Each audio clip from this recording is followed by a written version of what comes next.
여러분 잘 오셨습니다. 오늘 일부 예배 일찍 예배자로 오신 여러분 모두를 환영하고 축복합니다. 대단히 반갑습니다. 더운 여름, 비도 많이 오고 날씨도 고르지 못했지만 또 건강하게 또 이렇게 예배자로 만날 수 있는 것이 얼마나 큰 축복이고 은혜인지 모릅니다. 간혹 MLC를 하면서 간혹 어떤 목사님들이 제게 목사님 어떻게 사는 것이 잘 사는 겁니까? 하고 묻는 분들이 종종 있습니다. 그때마다 저는 잘 사는 게 잘 사는 거지 뭐 그렇게 대충 얼버무리고 마는데 여러분들에게 꼭 한번 물어보고 싶었습니다.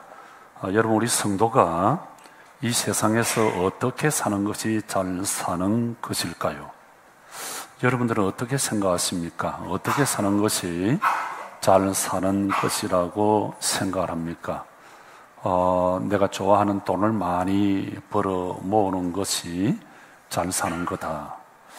또 어떤 명예와 권력을 많이 가지는 것, 또 지식을 많이 쌓는 것, 좋은 일들, 봉사를 많이 하는 것이 잘 사는 것이다. 뭐 등등 여러 가지로 생각할 수 있을 것입니다. 이런 것들이 다 나쁜 것이 아니라 다 좋은 것들이죠. 그런데 이런 것들이 목적이 되면 안 되겠죠. 어떤 수단은 될 수 있을는지 모르지만 이것이 목적이 되면은 안 될 거예요. 근데 우리 성도는 예수님의 인생 사명을 나의 인생 사명으로 보고 살아가는 이것이 가장 잘 사는 길인 줄 믿습니다. 여러분 우리 예수님의 인생 사명이 뭐였죠? 누가복음 19장 10절 말씀에 인자가 온 것은 잃어버린 자를 찾아 구원하려 함이라. 기쁜 소식 굿뉴스 복음을 전하기 위해서 우리 예수님은 이 땅에 오셨다 그랬습니다. 전 여태까지 우리 예수님이 오신 것은 우리의 죄를 위해서 십자가를 지시고 피 흘려 죽으시기 위해서 오셨다 그렇게 알았습니다. 그런데 몇 년 전에 제가 성경을 읽다가 마가복음 1장 38절을 읽으면서 너무 큰 충격을 받았습니다. 거기 보면 어떤 말씀이 있는가 하면 우리 예수님께서 제 아들에게 이런 말씀을 하십니다. 우리가 또 다른 가까운 마을들로 가리니 거기서도 내가 전도하리니 나는 이를 위하여 왔노라 하시고, 그 말씀을 읽는데 너무 그냥 크게 와닿았어요. 아니, 이런 말씀이 이 성경에 있었다? 성경을 거의 매일 빠짐없이 읽고 읽는데 분명히 이 말씀도 한 번, 두 번이 아니라 여러 번 읽었을 텐데 왜 내 눈에 그동안 보이지 아니했을까? 근데 그날따라 이 말씀이 대단히 크게 보였고 또 제 가슴 속에 큰 울림으로 다가왔습니다. 여러분들에게 정말 부탁드립니다.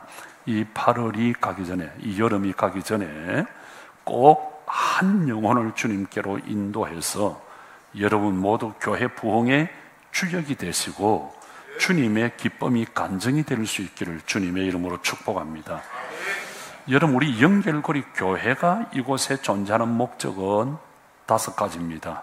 우리 교회는 하나님 앞에 예배 드리기 위해서 존재합니다. 두 번째는 우리 교회는 사역, 섬기기 위해서 존재합니다. 세 번째는 우리 교회는 서로 교제하기 위해서 존재합니다. 네 번째는 우리 교회는 전도하기 위해서 존재하고, 다섯 번째는 우리 교회는 제자를 삼아라 했으니 훈련, 양육을 위해서 존재합니다. 여러분 교회 존재 목적이 5가지라는 이 말은 나의 존재 목적이 이 5가지 있다고 하는 것입니다. 여러분 우리 연결고리 교회를 향한 하나님의 목적, 교회가 주는 유익이 있습니다. 첫째는 교회는 우리의 삶이 하나님께 집중되도록 돕습니다. 여러분 기억하십시오. 우리는 하나님의 기쁨을 위해서, 즐거움, 하나님의 영광을 위해서 계획되었습니다. 창조되어졌습니다. 그래서 무엇을 하든지 하나님의 영광을 위해서 해야 합니다. 여러분 깜짝 놀라운 사실 하나를 말씀드릴까요? 사실 하나님은 우리를, 저와 여러분을 창조할 필요가 없었습니다. 그런데 하나님은 하나님 자신의 기쁨을 위하여, 즐거움, 하나님의 영광을 위하여 우리를, 저와 여러분을 창조하시기로 선택하셨습니다. 그래서 우리는 하나님의 영광, 하나님의 목적, 하나님의 즐거움을 위해서 우리는 존재하는 겁니다. 우리가 오늘 살아가는 것도, 우리가 어떤 일을 하고, 우리가 어떤 비즈니스를 하고, 우리가 이렇게 인생을 살아가는 이유는 하나님의 영광, 하나님의 목적 때문에 우리 하는 일이 잘 되어야 하고, 우리가 건강해야 되고, 우리가 정말 하는 모든 일이 기쁨이 넘쳐야 되는 것입니다. 그래서 하나님을 기쁘시게 하는 것이 우리 삶의 첫 번째 목적입니다. 이것은 그리스도의 사랑이 우리를 지배하고 있기 때문입니다. 그래서 성경은 이것을 우리에게 아무것도 염려하지 말라고, 다만 기도와 간구로 너희 구할 것을 감사함으로 하나님 앞에 기도하라고, 그리하면 모든 지각에 뛰어난 하나님의 평강이 그리스도 예수 안에서 너희 마음과 생각을 지키시리라고 말씀하셨습니다. 여러분, 여기 성경은 뭐라 그렇게 말합니까? 아무것도 염려하지 말라고 했습니다. 그런데 우리는 왜 어떤 일을 할 때마다 염려하고 걱정하고 두려워합니까? 어떤 문제를 만나면 왜 그렇게 두려워하고 걱정하고 무서워합니까? 여러분, 언제 염려, 걱정, 두려움이 찾아옵니까? 염려는 집중이 잘못되어 있을 때 염려하게 됩니다. 우리 사람이는 제 자동차를 타면 앉자마자 할아버지 FM 93.1 클래식 음악을 틀어주세요, 그렇게 말합니다. 여러분, 주파수가 바르지 못하면 잡음이 많이 나지요. 소리가 잘 들리지 않습니다.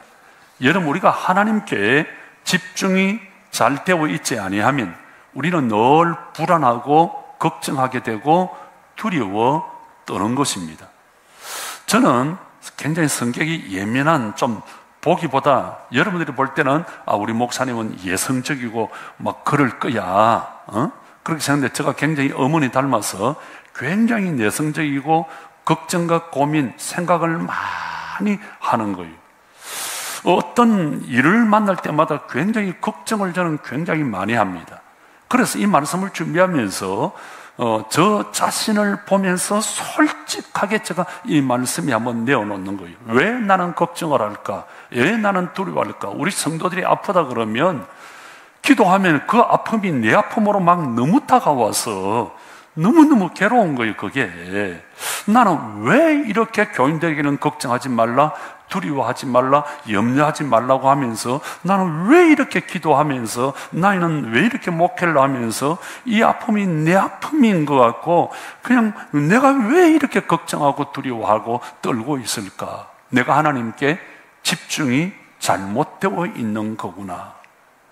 여러분, 하나님께 집중이 바로 되고 있으면 우리는 7절 말씀대로 하나님의 평강이 마음속에 넘칩니다. 그러니까 염려는 하나님께 집중이 잘못되고 있으면 염려할 수밖에 없고, 집중하면 하나님의 평강이 차고 넘치는 줄 믿습니다. 제가 요즘 걱정을 많이 하고 불안하고 두려워 떠는 게 좀 있습니다. 기도만 하면 눈물이 나고요. 저희 형님이 병원에 지금 있는데 참 전화를 아침마다 들을 때마다 너무 그렇게 가슴이 아프고 참 눈물이, 또 끊고 나면 한참 엎드려서 울면서 기도하고 있습니다. 제가 한 2달 이렇게 걱정하고 기도하는 가운데 받은 말씀이 하나 있습니다. 이사야 41장 10절 말씀. 명구나, 두려워하지 말라, 내가 너와 함께 함이라. 놀라지 말라, 나는 내 하나님이 됨이라. 내가 너를 굳세게 하리라, 참으로 너를 도와주리라, 참으로 나의 어려운 오는 손으로 너를 붙들어 주리라. 여러분, 우리가 하나님의 말씀에 집중이 바로 되어 있으면 두려워하지 않고 염려하지 않고 얼마든지 평안할 수 있고 얼마든지 담대할 수 있습니다. 염려가 아니라 평안이 넘칠 줄 믿습니다. 여러분 기억하십시오. 하나님은 우리가 평강 가운데 살아가기를 원합니다. 그래서 늘 강하고 담대하게 살아가기를 원합니다. 그래서 우리 하나님께서 우리가 평강 가운데 살아가기를 원하여서 하나님은 2000년 전에 이 땅에 평강의 왕으로 우리에게 평강을 주시기 위해서 오셨습니다. 그래서 우리는 늘 평강이 넘쳐야만 합니다. 기쁨이 넘쳐야 됩니다. 우리가 기도하고 찬양할 때 우리의 마음과 생각을 지키시는 하나님께서 우리에게 평강을 살로움을 주실 줄 믿습니다. 하나님은 우리가 평강이 넘칠 때 기뻐하세요. 여러분 어린 아이들이 어두울 때, 얼굴이 어두울 때 할아버지, 할머니, 엄마, 아빠가 좋아하는 게 아닙니다. 어린 아이가 항상 표정이 밝고 그 마음의 기쁨이 평강이 넘칠 때 부모는 그 아이를 그렇게 보면서 좋아하는 겁니다. 여러분 우리는 하나님의 기쁨과 즐거움을 위해서 계획되었습니다. 이것을 성경은 예배라 그렇게 말합니다. 여러분 예배의 본질적 목적은 하나님께 기쁨을 드리는 모든 행위를 일컬어 우리는 예배라 그럽니다. 여러분 기억하십시오. 예배는 우리가 이 시간 드리는 한 시간의 예배만이 예배가 아닙니다. 하나님은 우리의 모든 삶이 다 예배가 되기를 원하십니다. 우리가 가정에서 일을 할 때 그 가정이 예배가 되기를 원하고, 우리가 직장에서 일을 할 때, 우리가 비즈니스를 할 때 그 일과 비즈니스가 예배가 되기를 원하고, 우리가 공부를 할 때 그 공부가 예배가 되기를 원합니다. 우리가 하는 모든 일이 하나님은 예배가 되기를 원하시는 줄 믿습니다. 그래서 우리는 여러분들이 하나님 앞에 예배자로서의 삶을 살아가는데 우리 모든 목회자들이 또 우리 장로님들이 여러분들을 섬기게 될 거예요. 여러분 오늘 성경은 말합니다. 레위기 23장 3절에 6일 동안은 일하는 날이고 7일째 되는 날은 쉬어야 할 거룩한 안식일이니 그러므로 너희는 아무 일도 하지 말고 모여서 나 여호와께 예배 드려야 한다. 그렇게 했습니다. 자, 여기에 모여서 나 여호와께 예배 드려야 한다. 그래서 여러분, 우리는 매주일 예배 드리기 위해서 이렇게 모이는 겁니다. 우리 교회는 예배를 위해서 존재하는 것입니다. 그래서 우리는 어떻게든지 예배를 잘 드려야 됩니다. 여러분, 교회 일하러 오는 것이 아니에요. 여러분, 일하러 온 것이 아니라 우리는 예배 드리기 위해서 옵니다. 우리가 어떤 사역을 위해서 오는 것이 아니라 우리가 예배 드리기 위해서, 주일학교를 위해서 오는 것이 아니에요. 먼저 주일학교를 가르치기 전에 우리가 예배자가 되어야 합니다. 우리가 카페 하기 전에 예배자가 되어야 합니다. 어떤 일과 청소하기 전에 예배자가 먼저 되어야 됩니다. 내가 예배하기 위해서 교회에 나오는데 예배하지 않고 다른 일을 하고 가면 여러분 엄청난 손해가 있습니다. 그래서 여러분 모두 예배에 집중하시고 예배 성공자가 될 수 있기를 주님의 이름으로 축복합니다. 그래서 성령 충만을 받은 초대교회는 사도행전 2장 46절에 보면 날마다 마음을 같이하여 성전에 모이기를 힘썼다 그랬습니다. 우리처럼 일주일에 한 번 개우 나와서 1시간 예배드리고 가는 것이 아니라 그들은 날마다 어제도 오늘도 내일도 모레도 날마다 교회에 와서 예배하고 찬양하고 기도하고 하나님을 그렇게 섬겼다는 것입니다. 여러분 우리 140년 전 우리 한국 교회사를 보면요, 교인들이 주일날 교회 와서 예배를 드리면 집에 가지를 않는 거예요. 그래서 오전 예배 드리고 모여서 또 오후 예배 드리고, 오후 예배를 드리면 가야 하는데 가지 않으니까 또 저녁 예배를 드리고, 하루 종일, 그리고 저녁 예배를 드리면 집에 가야 하는데 가지도 않고 있는 분이 있으니까 밤을 새워서 철하기도 하고, 철하기도 하니까 또 새벽에 또 하고, 이렇게 계속해서 모이고 예배하고, 우리 초대교회 성도들은 예배하기를 그렇게 좋아했습니다. 자, 여러분, 시편 68편 4절에 보면 하나님께 노래하며 예배하며 그의 이름을 찬양하라, 예배하라. 그의 이름은 여호와니 그의 앞에서 뛰어놀지어다. 여기에 그의 앞에서 뛰어논다고 하는 말은 원어의 뜻은 크게 기뻐하라 이 말이에요. 자, 여러분, 우리 성경에서 예배라고 하는 단어와 가장 비슷한 단어가 뭔 줄 아세요? 기쁨이라고 하는 단어예요. 여기 하나님 앞에 뛰어논다 이 말은 하나님 앞에 예배하라 이 말이에요. 예배는 하나님께 우리의 기쁨을, 나의 기쁨을, 즐거움을, 감사를 드리는 거예요. 하나님께 기쁨을 드리려고 하면 먼저 예배자인 우리가 기뻐야 되겠지요. 내 속의 구원의 기쁨과 내 속의 구원의 감격과 내 속의 구원의 그 은혜가 넘쳐야, 기쁨이 넘쳐야 우리가 기쁨으로 예배 드릴 수 있습니다. 기쁨으로 예배 드릴 때 하나님이 기뻐 받으시는 줄 믿습니다. 여러분, 교회마다 예배의 행태가 다 다를 수 있습니다. 예배를 이렇게 드려야 된다, 예배를 저렇게 드려야 된다, 딱 그렇게 정해놓은 게 우리 성경에 없어요. 다시 말하면 틀린 게 아니고 다를 뿐이다 하는 거예요. 지금 어떤 교회는, 지금도 어떤 교회는 아주 엄숙하게 전통적 예배를 드리는 교회도 있습니다. 우리처럼 좀 자유롭고 또 캐주얼로 열린 예배로 드리는 교회도 있습니다.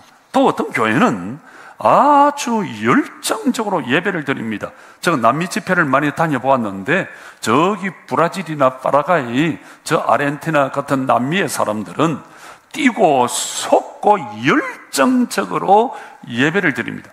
그것도 한두 시간 뛰고 솟고 하는 것이 아니라 3시간, 4시간 전부 자리에서 일어나서 손을 들고 춤을 추면서 그렇게 찬양하고 기도하고 찬양하고 기도하고 그렇게 예배를 드리는데, 내가 야 이건 예배가 아니야, 그렇게 드리는 게 아니야, 그렇게 할 수 있습니까? 아니에요. 여러분, 하나님께서 우리에게 이런저런 성향, 이런저런 다양한 그런 어떤 감정을 주었습니다. 여러분, 우리가 어떤 스타일의 예배를 드리느냐, 그건 그렇게 중요한 문제가 아니에요. 각자 좋은 예배를 드리면 되는 거예요. 다만 우리 성경은 영과 진리로 예배하라고 말씀하셨으니까 이 성경의 가르침에 따르고 있는 한 우리는 어느 편이 잘못된, 어느 것도 잘못된 게 아니라는 거예요. 예배 스타일은 그렇게 중요한 문제가 아닙니다. 다를 뿐이지 틀린 건 아니에요. 자, 여러분, 우리 성경이 말하는 예배, 우리 성경적 예배의 스타일은 3가지입니다. 첫째, 예배는 축제입니다. 예배는 기쁨으로 드려야 되는 줄 믿습니다. 시편 122편 1절에 보면 다윗은 여호와의 집에 올라가자 할 때, 예배 드리러 가자 할 때 기뻐하고 즐거워했다 그랬습니다. 여러분, 우리 교회 특징이 뭐예요? 저는 우리 말씀을 좀 하면서 우리 교회 특징 중에 하나는 우리 성도들이 예배하기를 좋아하고 또 예배 시간에 찬양을 많이 한다. 이거 대단히, 이거는 좋은 일입니다. 우리가 하나님 앞에 찬양과 감사를 많이 드린다, 예배 중에, 이건 대단히 좋은 일이에요. 여러분, 예배는 하나님께 기쁨을 드리는, 나의 기쁨을 드리는 거요, 나의 즐거움을 드리는 거요. 그래서 예배는 기쁨이 넘쳐야 돼요. 찬송 한 장을 불러도 어둡게 부르는 것이 아니라 기쁨을 가지고, 구원의 기쁨과 즐거움을 가지고 기뻐하면서, 즐거워하면서, 감사하면서, 다시 할게요, 기뻐하면서, 즐거워하면서, 감사하면서 감격적으로 불려야 되는 줄 믿습니다. 여러분, 제가 예배 시간에 제일 보기 싫은 사람, 저 사람은 왜 그럴까? 예배 마치고 집으로 신방을 한번 가야 되겠다 싶은 사람이 있는 줄 아세요?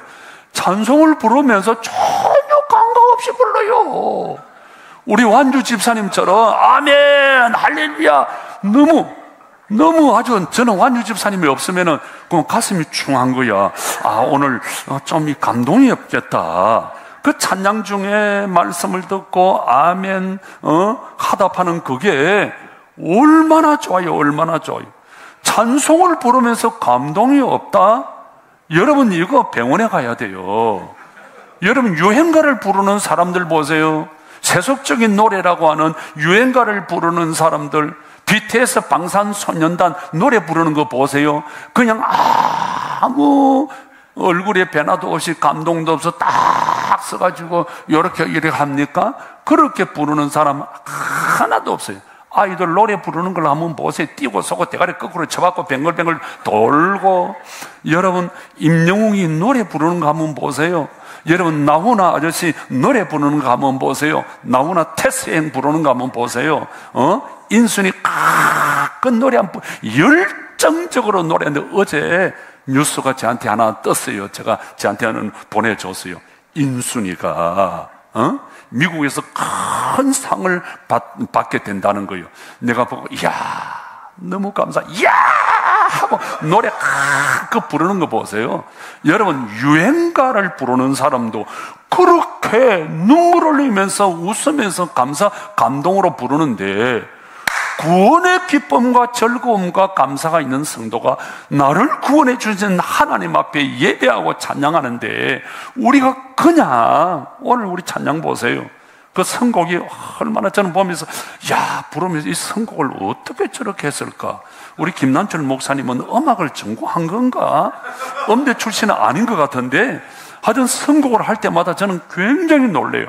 이분은 정말 기도하면서 선곡을 하고 하나하나를 그렇게 해나가는구나. 여러분, 구원의 기쁨과 즐거움을 가지고, 구원의 감동을 가지고 찬송할 수 있기를 주님의 이름으로 축원합니다. 여러분, 우리 교회는 찬양을 많이 해야 돼요. 많이 하되 기쁨으로 찬양하고 감사함으로 찬양하고 즐거움으로 그저 기쁨으로 찬양할 수 있기를 축복합니다. 여러분, 우리 성경을 보십시오. 시편을 보면 참 감사의 노래예요. 구약의 성도들은 하나님 앞에 나아갈 때 감사하면서 뛰고 섰고, 우리가 생각할 때는 구약 성도들은 그냥 거룩하게만 간 것 같죠. 다윗, 우리 연결고리 50 중에 춤추는 다윗 있잖아요.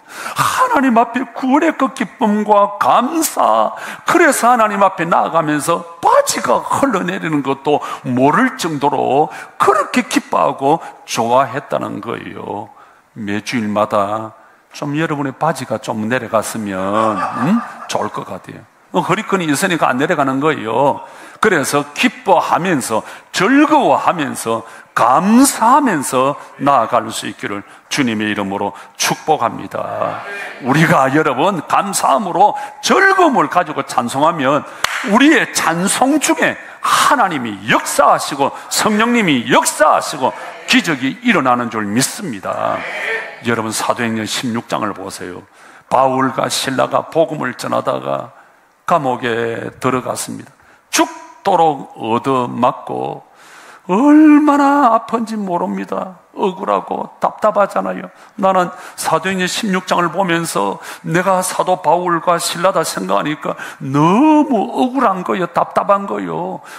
내가 어디 야밤에 계엄을 선포한 것도 아니고 내가 복음을 위해서 살았는데, 내가 전도를 했는데, 주님의 일을 했는데 왜 나를 죄인 취급을 해가지고 이렇게 죽도록 두드리 패고 감옥에 수갑을 채워가지고 이렇게 처했느냐, 나를 죄인 취급할 수 있느냐, 얼마든지 불평하고 원망할 수 있지 않습니까? 왜 나를 이렇게 하는 거요? 내 죄가 없어요. 얼마든지 할 수 있는데, 그런데 바울과 실라는 그 캄캄한 밤중에 불평과 원망하지 아니하고 하나님께 감사하고 하나님을 찬양하고 하나님을 기뻐합니다.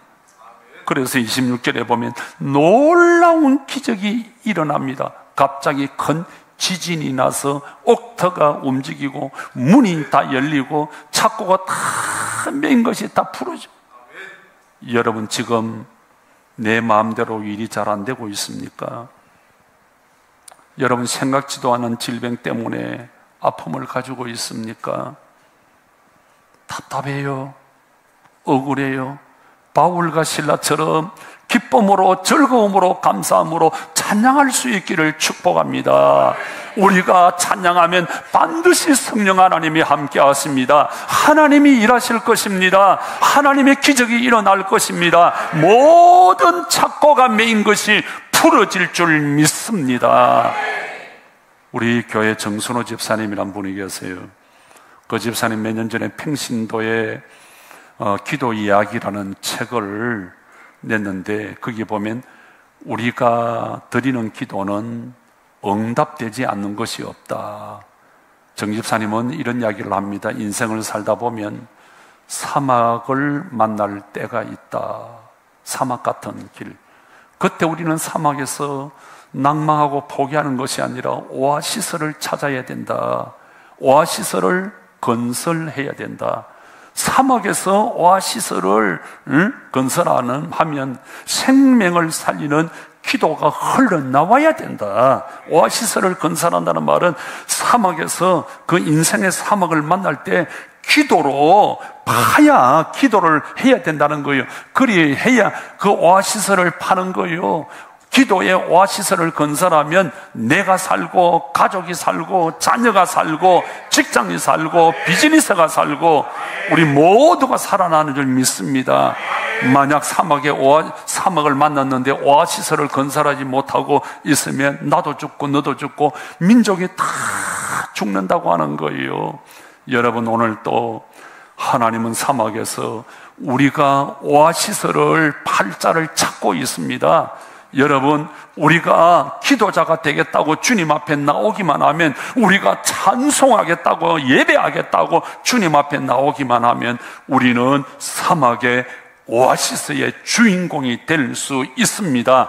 기적의 주인공이 될 수 있습니다. 하나님이 찾으시는 그 주인공이 여러분 될 수 있기를 축복합니다. 두 번째는 영감임이, 성령의 임재가 있는, 성령의 기름 부으심이 있는 예배를 드려야 됩니다. 요즘 사람 얼마나 피곤해요. 일주일 내 월요일부터 금요일까지 직장 다니고, 직장 가서 맡은 일들 얼마나 힘들고 피곤해요. 그리고 주말 되면은 얼마나 힘들어요. 또 가정에 와서 아이들에게 시달리고, 주일날에 정말 쉬어야 되는데 주일이 아니라 죽일날처럼 될 때가 얼마든지 있습니다. 아침 일찍 아이들 중고등부, 영유아부, 초등부 위해서, 교회 이루어지는 사역을 위해서 찬양 나와야 되는, 정말 힘들고 피곤할 거예요. 그러나 여러분, 그렇게 힘들고 피곤해도 하나님 앞에 예배 한 시간 드리고 나면 하나님 앞에 기쁨으로, 감사함으로 찬양하고 기도하고 하나님 앞에 예배 드리고 나면 재충전이 되고 회복이 되고 새로운 힘이 솟아나는 줄 믿습니다. 그러면서 나가면서, 야, 오늘 내가 예배 드리기를 잘했다. 여러분, 피곤하고 힘들 때 피곤하니까 오늘 일부 예배는 안 하고 그냥 주일학교 중고등부 사역하고 해야지 해보세요. 나도 힘들고요, 아이들도 힘들고요, 그 다음 하고 난 뒤도 힘들고요. 제가 여러분들에게 사역이 중요한 것이 아니라 예배가 중요하다고 말씀드리는 것은 40년 이상 제가 목회 경험에서 경험을 해보았기 때문에 그거예요. 경험을 해보았기 때문에. 내가 예배자로서 예배 성공자가 되지 못하면, 예배에 집중하지 못하면 우리가 충전이 회복이 될 수가 없어요. 그래서 제가 여러분들에게 때로는 까칠하게 보이는지 모르지만, 왜 고개를 숙이느냐, 왜 휴대폰을 보느냐, 왜 다른 걸 보느냐, 그렇게 지적을 하면서 예배 집중하라고 하는 것이 바로 그거예요. 예배 1시간 정말 말씀을 듣고 기도하고 찬양해 보세요. 내가 이 치유가 되고요, 회복이 되고요, 재충전이 되는 줄 믿습니다. 그래서 예배 1시간 드리고 재충전되고 치유되어서 가정에 가서 이 기쁨을 가지고 가정을 살리고, 아멘. 직장에 가서 직장을 살리고, 내 죽어가는 비즈니스를 살리고, 만나는 사람들마다 살아나는 놀라운 역사가 일어날 줄 믿습니다. 내가 살아야 다른 사람을 살릴 수 있습니다. 내가 살아야 가정을 살릴 수 있습니다. 내가 사는 길은 예배 성공자가 되는 겁니다. 그래서 여러분, 요한 3서 2절, 내 영혼이 잘됨 같이 네가 범사에 잘된다, 그렇게 했습니다. 영이 먼저 살아야 범사가 잘 되는 줄 믿습니다. 그래서 성경은 말합니다. 이사야 40장 30절, 오직 여호와를 앙망하는 자는, 하나님 앞에 예배하는 자는 새 힘을 얻으리라. 예배하는 자는 새 힘을 얻을 줄 믿습니다. 독수리 날개쳐 올라감같이 다른 박질하여도 피곤치 아니하고 곤비치 아니하고 걸어가도 피곤치 아니하리로다. 그래서 여러분, 예배에 집중해야 돼요. 예배 성공자가 되어야 돼요. 일이 잘 안 됩니까? 여러 가지 어려움이 있습니까? 먼저 예배 드리세요. 예배 집중하세요. 예배 성공자가 되면 모든 문제가 내 영혼이 잘됨 같이 내 범사가 강건하고 잘 되리라. 여러분, 예배 성공자가 되면 모든 것이 해결되는 줄 믿습니다. 하나님 앞에 예배 드리면 하나님이 은혜 주십니다. 새 힘을 주십니다. 다른 박질하여도 걸어가도 피곤치 아니하는 하나님이 새 힘과 능력을 주실 줄 믿습니다. 마지막 세 번째는, 예배는 하나님의 사람으로 온전하게 준비시키는 거예요. 에베소서 4장 11절에 보면, 이는 성도를 온전케 하며 봉사의 일을 하며 그리스도의 몸을 세운다. 자, 여기 한번 보세요. 온전케 한다 하는 이 말은 카타르티스모스, 헬라어로 카타르티스모스, 이 말은 무슨 말인가 하니까, 운동선수들 처음에는 어리버리하고 오합지졸이잖아요.